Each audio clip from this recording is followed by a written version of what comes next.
आप सभी को जय मसीह की। आप सबका स्वागत करते हैं हमारी YouTube चैनल ख्रिस्तवानी चर्च में। आज की कहानी है कैन और हाविल की कहानी, जिसका वर्णन आपको उत्पत्ति की किताब 4 अध्याय में मिल जाएगा।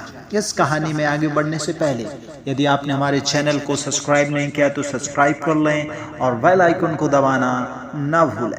आइए हम इस कहानी में आगे बढ़ते हैं।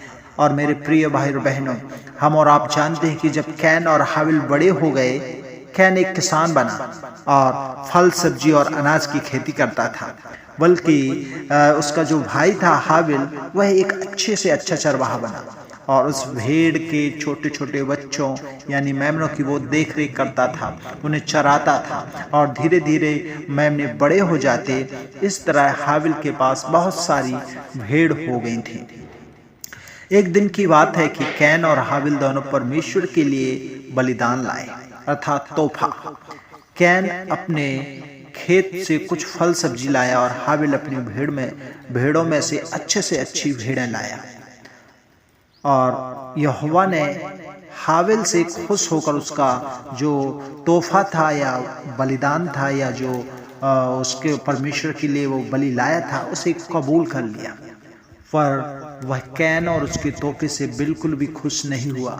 यदि आपको मालूम है वह क्यों खुश नहीं हुआ था, परमेश्वर कैन और उसके तोहफे से क्यों खुश नहीं हुआ, यदि आपको नहीं मालूम है तो मेरे प्रिय भाई और बहनों, मैं आपको बताऊंगा कि क्यों परमेश्वर उसकी और उससे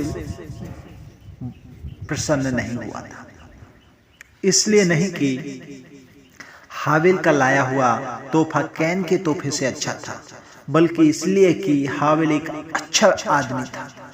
हाविल यहोवा और अपने भाई दोनों से प्रेम करता था, इसलिए कैन बुरा आदमी था। वह अपने भाई हाविल से प्यार नहीं करता था।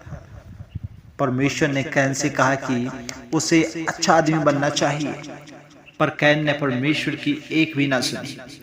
उल्टा वह गुस्सा हो गया, क्योंकि परमेश्वर उससे ज्यादा हाविल को पसंद करता था।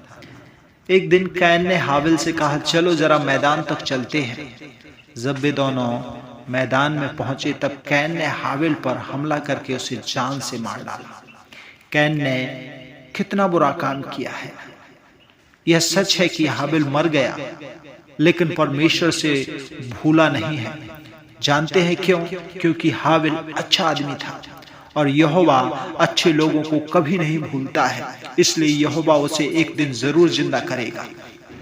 उसके बाद हाविल नहीं मरेगा, वह इस धरती पर हमेशा जिंदा रहेगा। जरा सोचिए, तब हाविल से मिलकर उससे बातें करने में कितना मजा आएगा जब वो फिर से जिंदा हो जाएगा। लेकिन परमेश्वर कैन जैसे बुरे लोगों को बिल्कुल भी पसंद नहीं करता है। जब कैन ने अपने भाई को मार डाला, तब परमेश्वर ने उसे सजा दी। परमेश्वर ने उसे उसके घर वालों से दूर भेज दिया और जाते जाते कैन अपने साथ अपनी एक बहन को भी ले गया। फिर उन दोनों ने शादी कर ली। कुछ समय बाद कैन और उसकी बीवी के बच्चे हुए। उधर आदम और हव्वा के दूसरे बेटा बेटियों ने भी शादी कर ली और उनके भी बच्चे हुए। देखते ही देखते धरती पर बहुत सारे लोग हो गए।